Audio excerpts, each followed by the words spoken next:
أعوذ بالله من الشيطان الرجيم. بسم الله الرحمن الرحيم. فما لكم في المنافقين فئتين والله أركسهم بما كسبوا أتريدون أن تهدوا من أضل الله ومن يضلل الله فلن تجد له سبيلا ودوا لو تكفرون كما كفروا فتكونون سواء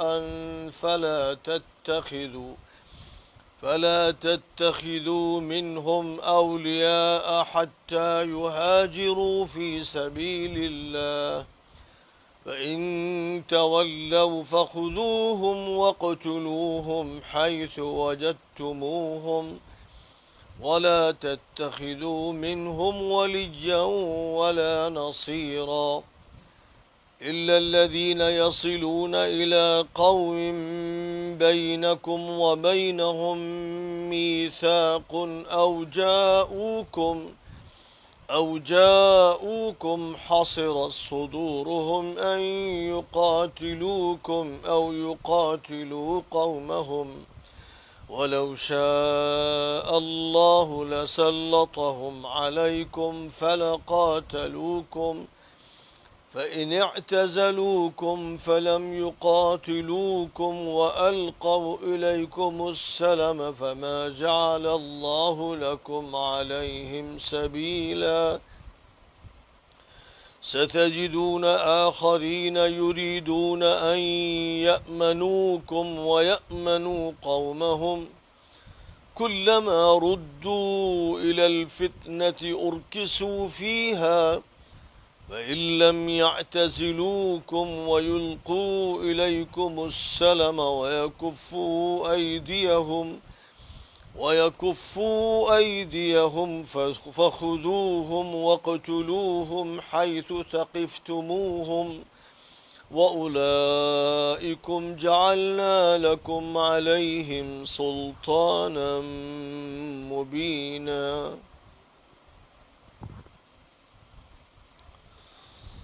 منافقوں اور غیر مسلموں کے بارے میں رویہ.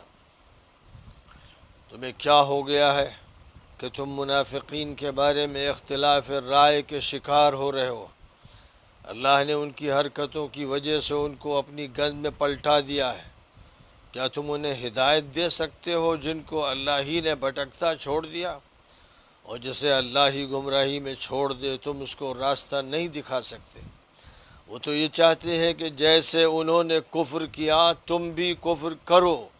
تاکہ دونوں برابر ہو جاؤ. اس لیے جب تک یہ اللہ کے راستے میں ہجرت نہ کریں ان کو اپنا دوست اور ساتھی نہ بناؤ، اور اگر یہ حق قبول نہ کریں تو ان کو پکڑو اور جہاں پاؤ مارو. ان میں سے کسی کو ساتھی اور مددگار نہ بنانا. ہاں، جو لوگ ایسے لوگوں سے جا ملیں جن کے اور تمہارے درمیان کوئی عہد و پیمان ہو، یا وہ اس حالت میں آئیں کہ وہ تم سے جنگ کے لیے تیار نہ ہوں اور نہ اپنی قوم کے لوگوں سے جنگ کرنا چاہتے ہوں. اگر اللہ چاہتا تو ان کو تم پر مسلط کر دیتا اور وہ تم سے جنگ کرتے. لہذا اگر وہ تم سے علیحدہ رہیں اور تم سے جنگ نہ کریں اور تمہاری طرف صلح کا ہاتھ بڑھائیں تو تمہارے لیے اس کی گنجائش نہیں ہے کہ تم ان کے خلاف کارروائی کرو. کچھ ایسے دوسرے لوگوں کو تم پاؤ گے جو تمہارے ساتھ امن و آشتی رکھنا چاہتے ہیں اور اپنی قوم کے لوگوں کے ساتھ بھی پرامن رہنا چاہتے ہیں، لیکن جب فتنے کا رخ کرنے کا موقع ملتا ہے تو اس کی گند میں کود پڑتے ہیں. ایسے لوگ اگر تم سے کنارہ کش نہیں ہوتے اور صلح کی بات نہیں کرتے اور اپنے ہاتھ روک کر نہیں رکھتے تو انہیں پکڑو، جہاں پاؤ مارو. ان لوگوں پر ہم نے تمہیں کھلا اختیار دے رکھا ہے.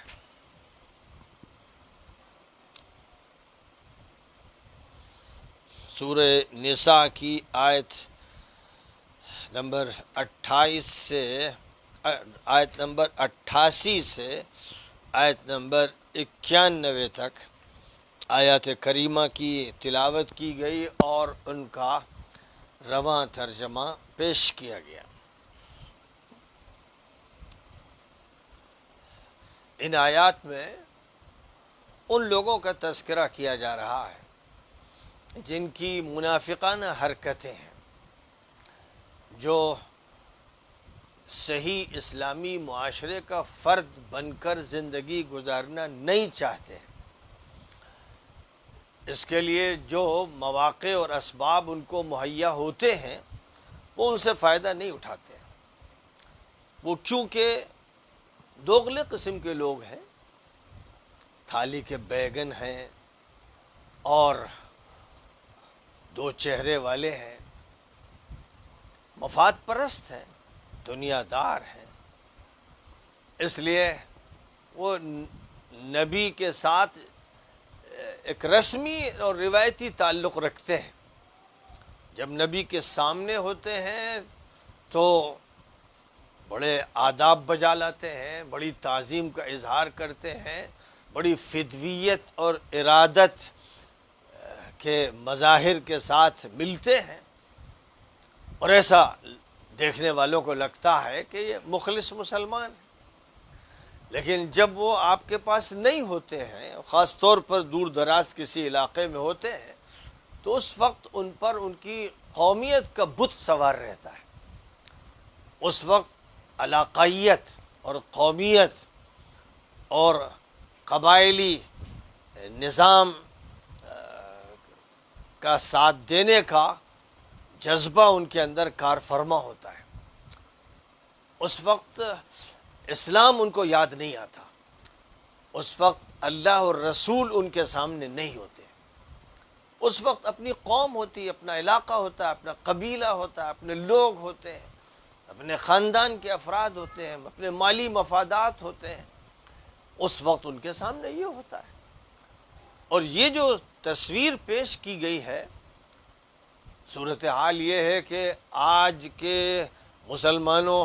پر اگر غور کیا جائے تو یہ تصویر بڑی زبردست اکثریت پر منطبق ہوتی ہے۔ کسی وقت تو ان پر ایک کیفیت مسجد میں، دینی ماحول میں، دینی مجلس میں، دینی خطاب سنتے ہوئے یہ طاری ہوتی ہے کہ وہ مسلمان ہیں اور ان کو مخلص مسلمان ہونا چاہیے اور اللہ اور رسول کی بات ماننی چاہیے، لیکن اس ماحول میں آنے والے ہی 2-4% ہوتے ہیں، بقیہ 95-96% تو ایسے ماحول میں آتے بھی نہیں، اور جو آتے بھی ہیں پھر وہ جب اپنے ماحول کی طرف پلٹتے ہیں اور اپنے لوگوں کے بیچ ہوتے ہیں تو اپنی جو گھریلو زندگی ہے، خاندانی زندگی ہے، قبائلی زندگی ہے، قومی زندگی ہے، اس میں وہ ایسا گم ہوتے ہیں کہ اس وقت نہ اللہ یاد رہتا ہے نہ رسول اللہ یاد رہتے ہیں۔ اس وقت بس ان کو اپنی رسمیں، اپنی روایتیں، اپنے یہاں کے معمولات ذہن میں رہتے ہیں اور وہ ان کے مطابق عمل کرتے ہوتے ہیں۔ مسلمان جب تک مکہ مکرمہ میں تھے تو تعداد میں بھی کم تھے اور مظلوم تھے اور آزادی سے محروم تھے۔ اس وقت تو پورے ملک کا حال یہ تھا کہ لوگ یہ ہمت آسانی سے کرتے نہیں تھے، خال خال کوئی ہمت کرتا کہ ان کا ساتھ دینے کے لیے تیار ہوتا یا حلقہ اسلام میں داخل ہوتا اور نبی صلی اللہ علیہ وسلم کے ہاتھ میں ہاتھ دیتا، جیسے مثلا ابو ذر غفاری نے کیا، جو قبیلہ غفار سے آئے تھے اور مکی دور میں اس وقت آئے تھے جبکہ حالات کی ستم رانیوں نے مسلمانوں کو دہلا رکھا تھا۔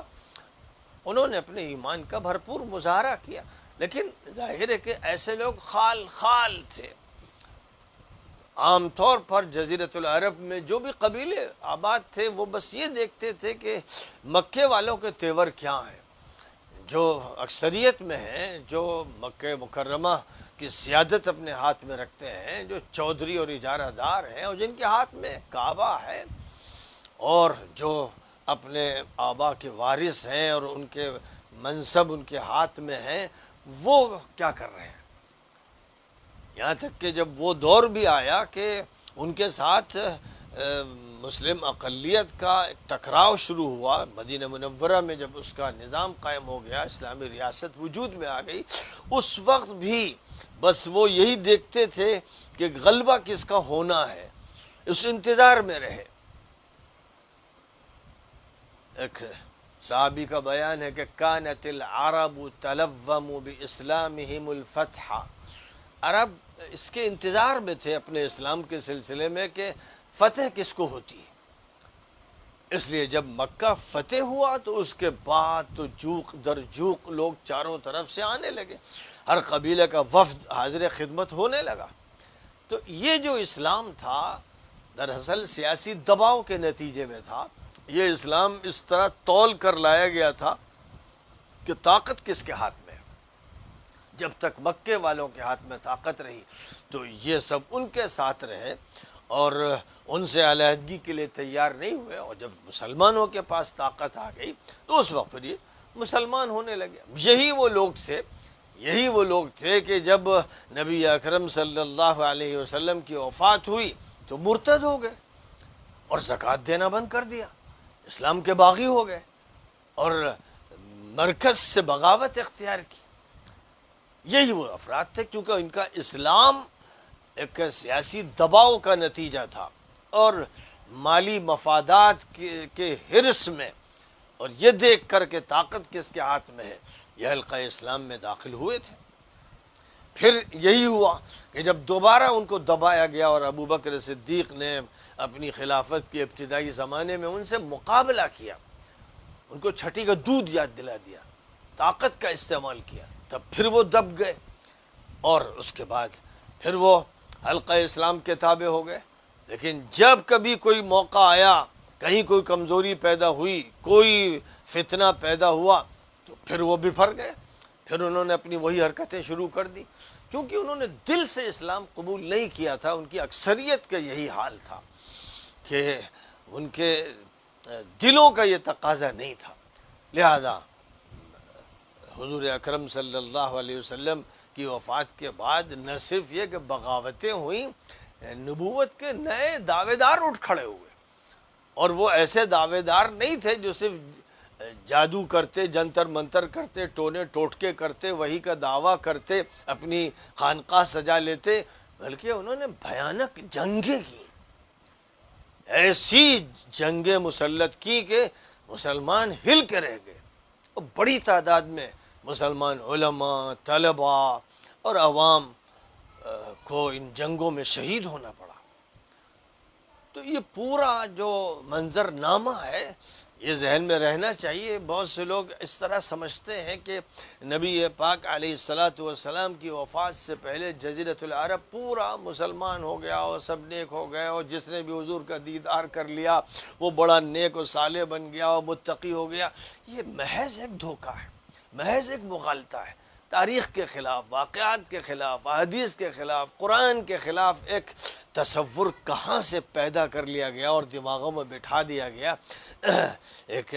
ایسی غلط بات اور ایک ایسا غلط نظریہ جس کے خلاف قرآن پاک کی آیات کریمہ مسلسل بیانات کر رہی ہیں اور مواد فراہم کر رہی ہیں. اب یہاں جو معاشرہ اس وقت تھا جب مسلمان مدینہ منورہ میں تھے اور مدینہ منورہ میں اسلامی ریاست قائم ہو چکی تھی، اسلامی نظام کے پھریرے لہرا رہے تھے، مسلمان ایک طاقت حاصل کر چکے تھے اور جنگ بدر میں ان کو زبردست فتح ہو چکی تھی، اور پھر 1 سال کے بعد احد کی جنگ میں مسلمانوں کو چوٹ پہنچی تھی اور 70 مسلمان شہید ہوئے تھے. وہ ایک ہزیمت تھی. اس کے بعد پھر سن 5 میں جو وہ جنگ ہوئی جو الائیڈ فورسز کے ساتھ تھی، جس کو جنگ خندق کا نام اور جنگ احزاب کا نام دیا گیا، جس میں مسلمانوں کو زبردست فتح حاصل ہوئی. اور واقع ہے کہ کفر کی کمر ٹوٹ گئی اور جو مرکزی طاقت تھی اس میں اب یہ دم نہیں رہ گیا کہ وہ مسلمانوں پر بعد میں حملہ آور ہو. یہ سب حالات بتدریج پیدا ہوتے رہے. اب انہی حالات میں بات یہ کہی جا رہی ہے کہ جو لوگ منافق ہیں، جن لوگوں کا حال یہ ہے کہ وہ ادھر سے بھی فائدہ اٹھانا چاہتے ہیں، ادھر سے بھی اٹھانا چاہتے ہیں، جو کسمکاسے ہیں، کسمساتے ہیں، ہچکچاتے ہیں، ایک قدم آگے بڑھاتے ہیں تو دو قدم پیچھے کرتے ہیں، ایک طرف علاقائیت کا بھوت سوار ہے اور قومیت کا بت بھی ان کے دماغوں پر ہے، سوار ہے، دوسری طرف وہ اسلام سے بھی تعلق رکھتے ہیں، کلمہ بھی پڑھتے ہیں، نمازیں بھی پڑھ لیتے ہیں اور حضور کی خدمت میں حاضر بھی ہو جاتے ہیں۔ ان میں وہ بھی ہیں کہ جو صحیح معنی میں ابھی مسلمان نہیں ہوئے، اور وہ بھی ہیں جو مسلمان تو ہیں لیکن بس بین بین ان کی پوزیشن ہے۔ ان کے بارے میں جو مسلمان مدینہ منورہ میں ہیں اور حضور اکرم صلی اللہ علیہ وسلم کے ساتھ ہیں اور اپنی جان و مال سے حاضر ہیں، ان سے یہ کہا جا رہا ہے کہ تمہارا موقف ڈھل مل یقینی کا نہیں ہونا چاہیے، تمہارا موقف ڈاما ڈول نہیں ہونا چاہیے، تمہارا موقف ان کے بارے میں بالکل واضح دٹوک اور کھرا ہونا چاہیے۔ تم ایسے لوگوں کے بارے میں یہ سمجھو کہ وہ حقیقی معنی میں مومن نہیں ہیں اور اپنی برائیوں کے دلدل میں پھنسے ہوئے ہیں، اپنے فتنے سے وہ باہر نکلنے کی توفیق حاصل نہیں کر پا رہے ہیں۔ خدا تعالیٰ کی طرف سے ان کو اس ہدایت سے نہیں نوازا گیا ہے کہ جس ہدایت کے بعد انسان علاقائیت اور لسانیت اور قومیت کے بتوں کو پاش پاش کر کے اللہ تعالیٰ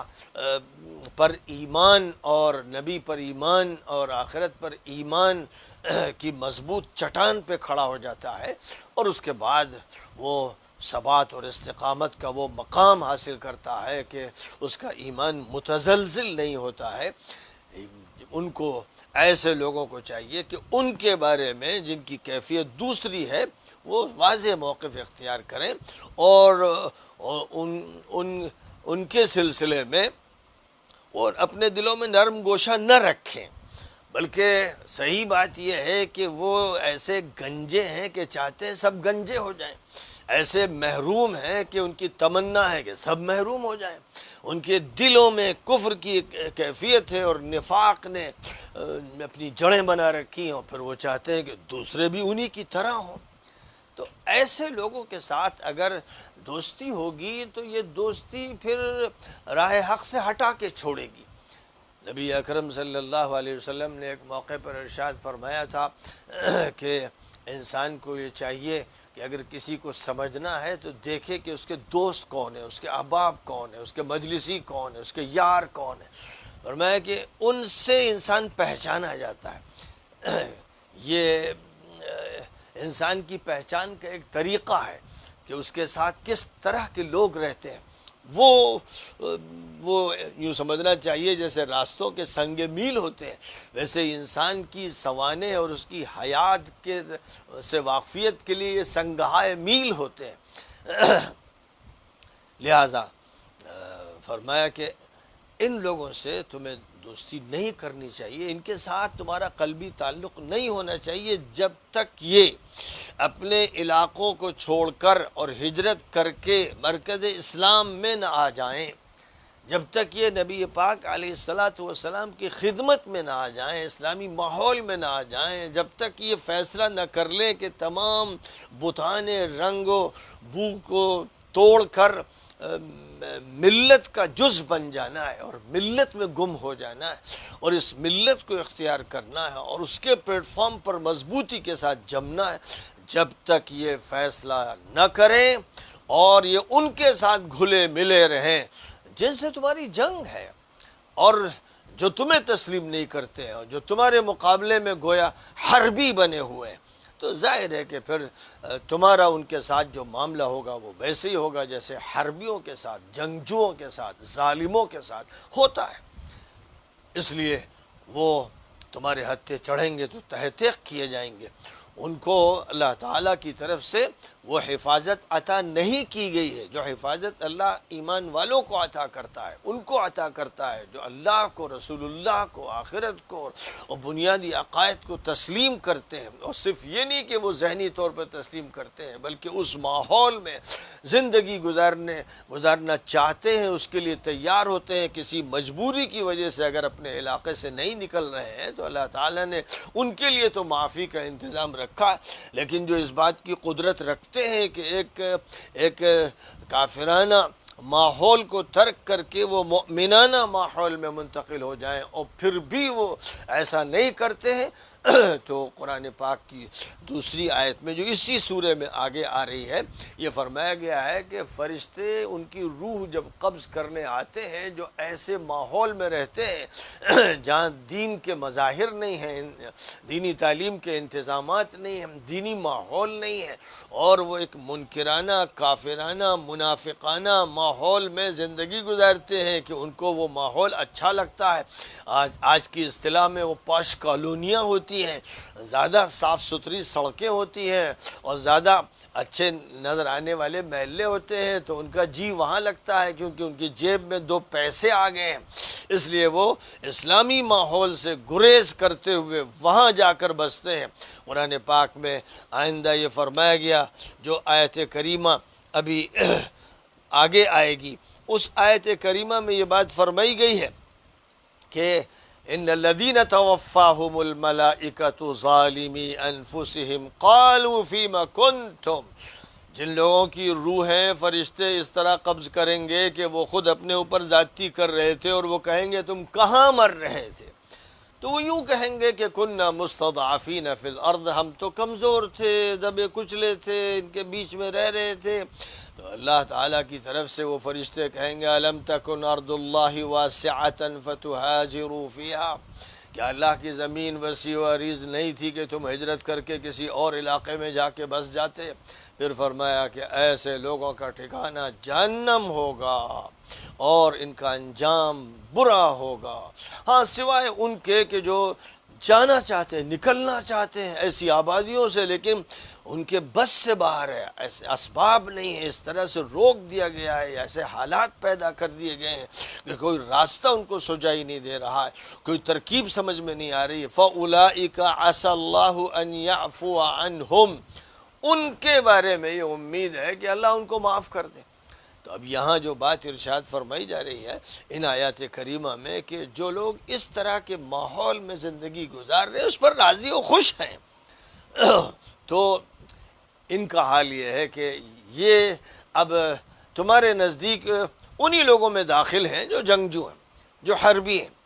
جو حریف ہیں، اور اس وجہ سے ان کو احترام حاصل نہیں ہے، ان کی نہ جانوں کی حرمت ہے نہ مال کی حرمت۔ لیکن ساتھ ہی ساتھ یہ بتا دیا گیا کہ اگر کسی ایسی قوم کے یہ افراد ہیں جن سے تمہارے معاہدات ہیں،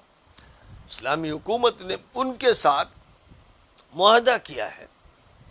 اور جنگ نہ کرنے کا معاہدہ ہے، آپس میں ایک دوسرے کے ساتھ تعاون کا معاہدہ ہے، مشترک دشمن سے مقابلے کا معاہدہ ہے، اپنے لوگوں کے تحفظ کا معاہدہ ہے، اگر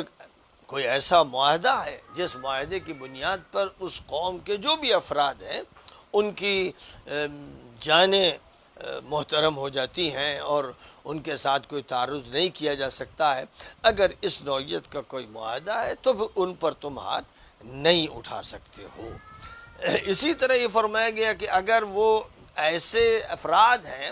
کہ وہ اپنی قوم کے ساتھ کسی ظلم میں شریک نہیں ہے، کسی زیادتی میں شریک نہیں ہے، وہ تم پر ہاتھ نہیں اٹھاتے ہیں، وہ پرامن زندگی گزارنا چاہتے ہیں، بچ بچا کے رہنا چاہتے ہیں، نہ اپنی قوم سے لڑنا چاہتے ہیں نہ تم سے لڑنا چاہتے ہیں، ایسے لوگ بھی اگر ہیں جو پرامن لوگ ہیں تو ان کے ساتھ تم کو بھی پرامن رہنا چاہیے۔ کوئی بہانہ اس کا نہیں تراشنا چاہیے کہ کیونکہ یہ غیر مسلم ہے اس لیے ان کو مار دیا جائے، اس کی اجازت نہیں ہے۔ اسلام محض مذہب اور عقیدے کی بنیاد پر کسی کو یہ حق نہیں دیتا ہے کہ کسی پر زیادتی کی جائے۔ زیادتی اگر کی جائے گی اور وہ بھی فی الحقیقت زیادتی نہیں ہوگی جب زیادتی کرنے والے کا ہاتھ پکڑا جائے گا، لہذا کارروائی ظالم کے خلاف ہوگی، مجرم کے خلاف ہوگی، اس کے خلاف ہوگی جو جنگجو ہے اور جو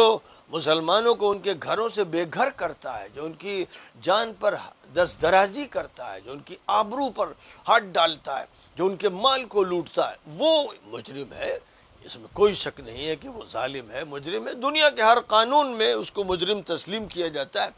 اور وہ انسانیت کا بھی مجرم ہے، ایسے لوگوں سے مقابلہ کرنے اور جنگ کرنے کا حکم ہے۔ لیکن جو بھی لوگ انسانیت کا خیال رکھتے ہیں، پرامن زندگی گزارنا چاہتے ہیں، لڑائی سے وہ بچنا چاہتے ہیں، تو ظاہر ہے وہ ایک اچھا ایسٹ ہے۔ ان کے ساتھ تمہیں چاہیے کہ انسانی بنیادوں پر تعلقات قائم کرو، اور ان کو یہ بتاؤ کہ ہم کسی پر زیادتی نہیں کر سکتے ہیں، نہ ہم زیادتی قبول کرتے ہیں، نہ زیادتی کسی پر کرنا چاہتے ہیں، کیونکہ ہمارے ہاں اس کا جواز نہیں کہ کسی ایک انسان کو بھی بے گناہ مارا جائے۔ جو بھی انسان بے گناہ ہے، یعنی جو ظلم و زیادتی میں ملوث نہیں ہے اور اس نے مسلمانوں کے خلاف جنگ نہیں چھیڑ رکھی ہے، تو پھر ہمارے لیے حکم ہے کہ ہم اس کے ساتھ اچھا تعلق رکھیں اور اس کی جان کا احترام کریں۔ تو بہرحال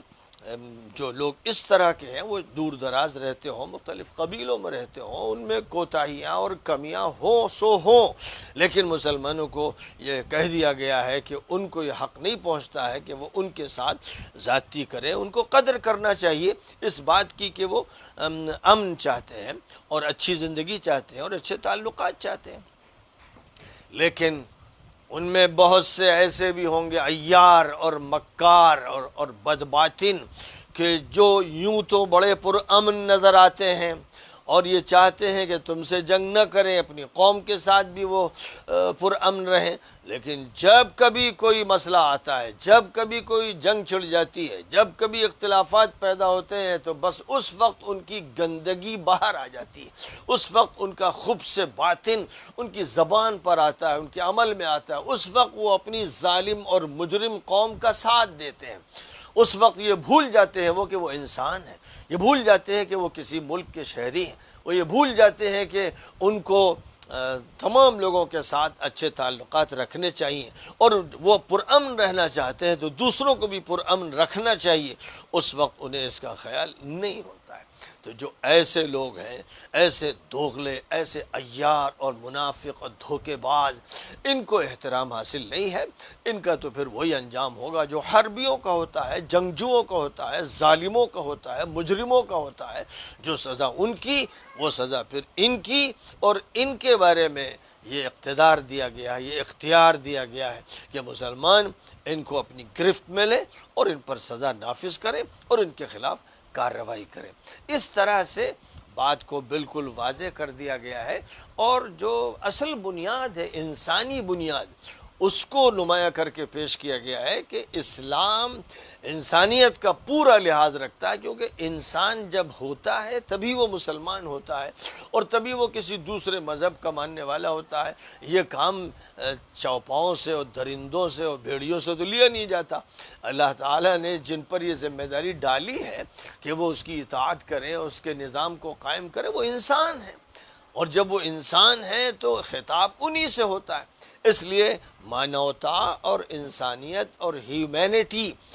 بنیاد ہے، اسی بنیاد پر مذہب کی عمارت اٹھتی ہے، اخلاق کی عمارت اٹھتی ہے، معاشرت کی عمارت اٹھتی ہے، اسی بنیاد پر اچھے تعلقات قائم ہوتے ہیں، اسی بنیاد پر حکومت وجود میں آتی ہے۔ لیکن اگر صورتحال یہ ہو کہ انسان کی شکل میں بھیڑیوں ہوں، درندے ہوں، سانپ ہوں، بچھو ہوں، جن کی فطرت درندوں کی ہو، جن کی فطرت زہریلے جانوروں کی ہو، چہرے مہرے انسانوں جیسے نظر آتے ہوں، جن کا حال یہ ہو کہ وہ انسانی شکل میں شیطان ہو، تو پھر ان کا وہی معاملہ ہونا چاہیے جو معاملہ شیطان کے ساتھ ہوتا ہے یا ہونا چاہیے۔ جو معاملہ مجرموں کے ساتھ ہوتا ہے، پھر وہ معاملہ ان کے ساتھ کیا جائے گا۔ اس لیے اس بات کو سب کے سامنے وضاحت کے ساتھ رکھنا چاہیے، مسلم اور غیر مسلم اور دنیا کے جتنے بھی مذاہب کے لوگ ہیں، سب کے سامنے اسلامی نظام کی ان خصوصیات کو پوری وضاحت سے پیش کرنا چاہیے، جس سے ان کو معلوم ہو کہ اسلام کا نظام عادلانہ ہے، منصفانہ ہے اور انسانی بنیادوں پر قائم ہے، اور محض مذہبی بنیاد پر تفریق کو اصل قرار نہیں دیا گیا ہے۔ ایک مسلم ملک کے اندر اس کی آزادی ہے کہ جو غیر مسلم ہیں، جو جنگجو نہیں ہیں، جو ظالم نہیں ہیں، وہ پوری عزت کے ساتھ رہ سکتے ہیں، معزز شہریوں کی طرح رہ سکتے ہیں، اور بلکہ وہ اپنے مذہب میں بھی آزاد ہیں۔ مسلم ماحول میں، اسلامی ماحول میں جہاں بات ڈنکے کی چوٹ پر توحید کی کہی جا رہی، رسالت کی کہی جا رہی، آخرت کی کہی جا رہی، وہاں وہ غیر مسلم بھی رہ رہے ہیں کہ جو اللہ پر یقین نہیں رکھتے، جو رسول کو نہیں مانتے، جو آخرت کو نہیں مانتے، ان کو بھی اس کا موقع دیا جا رہا ہے کہ وہ ملک کے شہری ہیں، اور ان کو تحفظ فراہم کیا جا رہا ہے۔ ان کی جان پر، آبرو پر، مال پر ہاتھ نہیں ڈالا جا رہا ہے۔ جان کا بھی تحفظ، مال کا تحفظ، آبرو کا تحفظ، ان کی شہریت کا تحفظ، اور ان کے جو حقوق بنتے ہیں، تمدنی حقوق، ان کا تحفظ کیا جا رہا ہے۔ اس طرح سے اسلام نے بڑی وضاحت کے ساتھ اپنے نظام تمدن اور اپنے نظام حکومت کو واضح کیا ہے۔ مختلف پہلو اس کے مختلف آیتوں میں ذکر کیے گئے ہیں، اور اس طرح جو ایک مکمل تصویر سامنے آتی ہے وہ ایک ایسی رفاہی اور ویلفیئر حکومت کے سامنے آتی ہے جس میں خیر خواہی اصل ہے، تمام انسانوں کی خیر خواہی، اور اس کے بعد شہریوں کی، اپنے شہریوں کی خیر خواہی، اور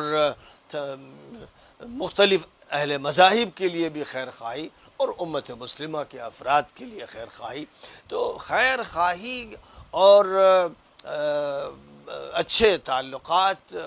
خوشگواری کو بنیاد بنایا گیا ہے، اور اس بنیاد پر پھر جو عمارت کھڑی ہوتی ہے، ظاہر ہے کہ وہ عمارت پھر بڑی خوبصورت ہوتی ہے، بڑی دلکش ہوتی ہے، بڑی جاذب نظر ہوتی ہے۔ جو بھی اس عمارت کو دیکھتا ہے اس کا جی چاہتا ہے کہ وہ اسی میں رہے، اور اس کو اسی کے ماحول میں بسنے کی توفیق ملے۔ جب تک انسان کی فطرت صحیح رخ پہ نہیں آتی ہے، اس کی آنکھیں نہیں کھلتی ہیں، وہ اس ماحول سے دور رہتا ہے، اور اپنے بگڑے ہوئے ماحول میں ہی اس کو اچھا لگتا ہے۔ وجہ اس کی یہی ہوتی ہے کہ ابھی تک اس کے اندر خیر و شر میں تمیز کی صلاحیت نہیں پیدا ہوئی ہے، اور وہ کمپیریزن نہیں کر سکا ہے ایک اچھے، عادلانہ، منصفانہ، خیر خواہانہ ماحول میں، اور ایک ایسے ماحول میں جہاں آئے دن ڈکیتی پڑتی ہے اور عزت لٹتی ہے، اور لوگوں کا نہ مال محفوظ رہتا ہے نہ جان محفوظ رہتی ہے۔ دونوں ماحول میں جو زبردست فرق ہے، اس کو سمجھنے کا جن لوگوں کو موقع نہیں ملتا ہے، یا کچھ مالی منفعتیں یا کچھ دیگر نفسیاتی کیفیتیں ہوتی ہیں جو ان کو اپنی قید سے اور اپنے بند سے آزاد ہونے کا موقع نہیں دیتی ہیں۔ وآخر دعوانا ان الحمد للہ رب العالمین۔